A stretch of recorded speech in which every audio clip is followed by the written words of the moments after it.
নমস্কার বন্ধুরা, আমি শান্তনা। আশা করি তোমরা সবাই খুব ভালো আছো, আমিও খুব ভালো আছি। তো দেখো আজকে সকালটা একটু অন্যরকম, কারণ কালকে রাতে এই যে আমার মা এসেছে আর আমার ছোটদার বড় ছেলেটা এসেছে, মানে মা আর ভাইপো এসেছে। তো ওরা কালকে রাতেই এসেছে, তোমাদের দেখানো হয়নি। তো মা দুপুরে রান্না করব, তাই মা একটু শিল নোড়াই করে মানে মশলা করে দিচ্ছে হাতে করে, কারণ মিক্সার মশলাটা রয়েছে, বাট একটু মানে মাংস রান্না করব তার জন্য। ঠিক আছে, তো মা এখানে মশলা করে দিচ্ছে। আর মা এসেছে, বেশ ভালোই লাগছে। আমার মা অনেক দিন পরে আমার বাড়িতে আসলো, মানে বেশ মা বুঝতেই পারো মেয়েদের কতটা খুশি লাগে মা আসলে। আর এদিকে দেখো আমি টমেটো কেটে রেখেছি, চাটনি করবো। আর এদিকে পেঁয়াজ, তারপরে আর এদিকে দেখো ওই যে ছোটদার ছেলেটা সৌম্যর নাম আর মিঠি, এরা দুটো কি করছে। আর এই যে আমি রান্না চাপিয়ে দিয়েছি। মাংসে অলরেডি মিক্সারে যে মশলাটা ছিল ওটা মাখিয়ে আমি ম্যারিনেট করে রেখে দিয়েছি অনেকটা সময় ধরে। আর একটা পাঁচমিশালি সবজি করছি, সেখানে এই যে শিম আছে, একটু শীষ পালন আছে, ফুলকপি, বেগুন, আলু দিয়ে এই সবজিটা করছি।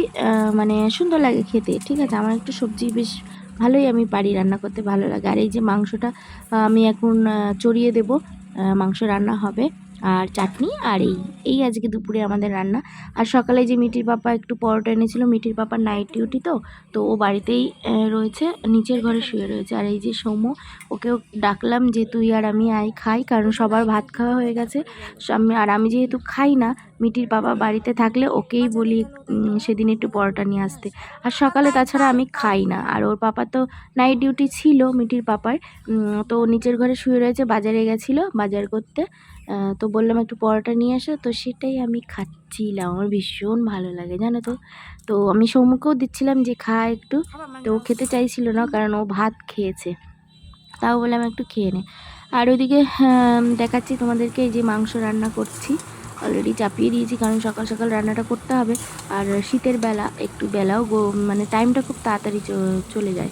তুমি 3 দিকে রান্না চাপিয়ে দিয়েছি, দুটো গ্যাসে ওভেনে, আর এদিকে চাটনিটা রয়েছে, এদিকে ভাত চড়িয়ে দিয়েছি ইন্ডাকশানে। মানে আমি 3টে জায়গায় রান্না করছি তাড়াতাড়ি করে, কারণ বাচ্চা কাচ্চা ভীষণ দুষ্টুমিও করছে, রান্নাটা আমি করে নিই। তো দেখো 3টে জায়গায় আমি রান্না চড়িয়ে দিয়েছি, সেটা তো আমাদের দেখালাম। এরপরে শুধু চাটনিটা করলেই হয়ে যাবে। তারপর দেখো এই যে আমি সবজিটা করেছি, কি দারুণ খেতে হয়েছিল জানো তো, হেভি হয়েছিল। আর এই যে চাটনি, লাল লাল টমেটোর চাটনি, মাই ফেভারিট। আর এই যে চিকেন কষা হচ্ছে, কষা না ঝোল হবে। তারপর দেখো ছাদে চলে এসেছি ওদের নিয়ে স্নান করানোর জন্য। তো ছাদেও আমার মেয়ের খেলনা থাকে, ওদিকে আমার মা স্নান হয়ে গেছে। আর এই দেখো এই যে একটা কাগজ ফুল গাছ, একটা পিঙ্ক কালার আর একটা সাদা ফুটেছে, সেটাই তোমাদেরকে দেখালাম। কি দারুণ লাগছে না বলো? হেবি সুন্দর লাগে জানো তো। আমার এই ছাদের এই পাশের পরিবেশটা দারুণ লাগে দেখতে ক্যামেরা করলে। আর এখানে ওদের স্নান করিয়ে দেবো, আমিও স্নান করব, এখনও স্নান করা হয়নি। তো চলো। তারপর দেখো রাতের বেলায় সন্ধ্যার সময় মিঠি বই পড়ছে, সৌম্য আর আমি টিভি দেখছি। আর দেখো এই যে সৌম্য আর এই যে মিঠি ওর পাপার কোলে বসে টিভি দেখছে, কিন্তু ওর পাপা সিরিয়ালে মগ্ন। ওর বাবা ভীষণ সিরিয়াল দেখে, আর কিন্তু এখানে সিরিয়াল হচ্ছিল না, ডান্স হচ্ছিল, সেটা আমি দেখছিলাম। তো ও হাতের কাজটা করছিল এখানে। তো চলো আজকের ভিডিওটা এই পর্যন্তই রাখবো। সবাই ভালো থাকো, সুস্থ থেকো। আবার দেখা হবে নতুন আর একটা ব্লগ ভিডিও নিয়ে আসবো। ভালো লাগলে ভিডিওটা একটু লাইক কমেন্ট শেয়ার করে দিও প্লিজ, তোমাদের কাছে এইটুকু অনুরোধ রাখি। তো চলো বন্ধুরা, আজকের মতো এই পর্যন্ত, টাটা।